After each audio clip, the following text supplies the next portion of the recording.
the British captured the Delaware governor, John McKinley, and George Read took over as the governor in the emergency. He led his state through the crisis of war, raising money, troops, and supplies for the defense of his state.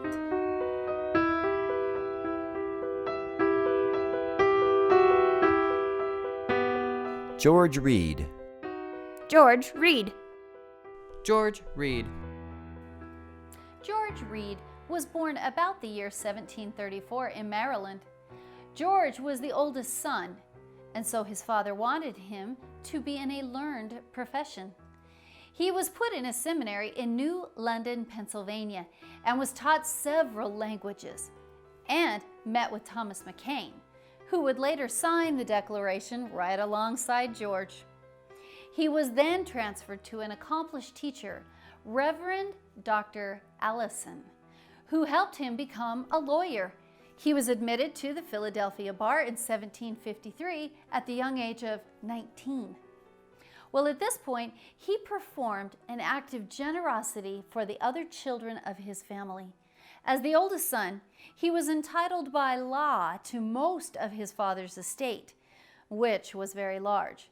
He gave the estate to his brothers, saying he had received his proper portion in the education which had been given to him. As a lawyer, he gained the confidence of the public, and business was booming.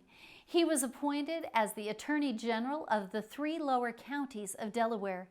He was in this position until he was elected to Congress. In 1763, George married Gertrude Ross Till, the daughter of a clergyman, Reverend John Ross, and sister to a fellow signer of the Declaration of Independence, George Ross. She was an excellent woman in every respect. She was smart, she was energetic, she was beautiful, and she was a pure patriot. During the conflicts that would follow in the years to come, she and her young family were exposed to many dangers because of the British, and yet she was strong, courageous, and unshaken. George was chosen as a member of the Continental Congress with Cecil, Rodney and Thomas McKean, and was annually re-elected during the whole Revolutionary War. George voted against the Declaration from a sense of duty. He felt the conflict that it would cause was premature and maybe not a good idea. Many gentlemen in the colonies felt the same way he did, but George was still a patriot, and when the time came to sign the Declaration, he did so on the 4th of July, 1776, at the age of about 32.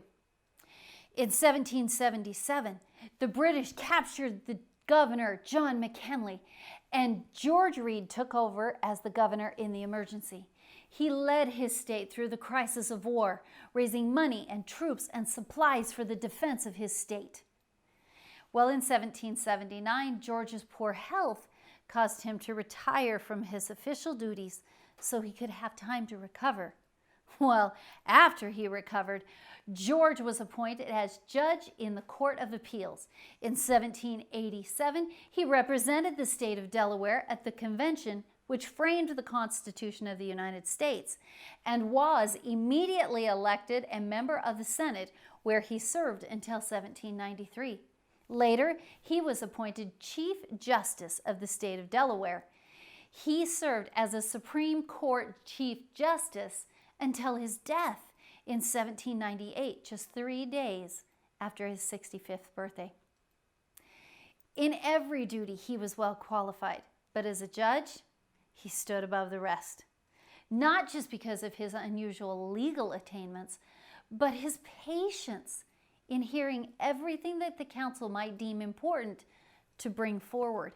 His cool, respectable manner was consistent in every single detail of his life. He was strict in his moral duties, and he was kind towards everyone around him. In fact, Charles Augustus Goodrich writes of George Read, "He was consistent in all the relations of his life, strict in the observance of his moral duties, and characterized by an expanded benevolence towards all around him." What I love most about George Read is his patience. He took the time to hear and listen to the people and what they had to say. Both people and details were important. The end.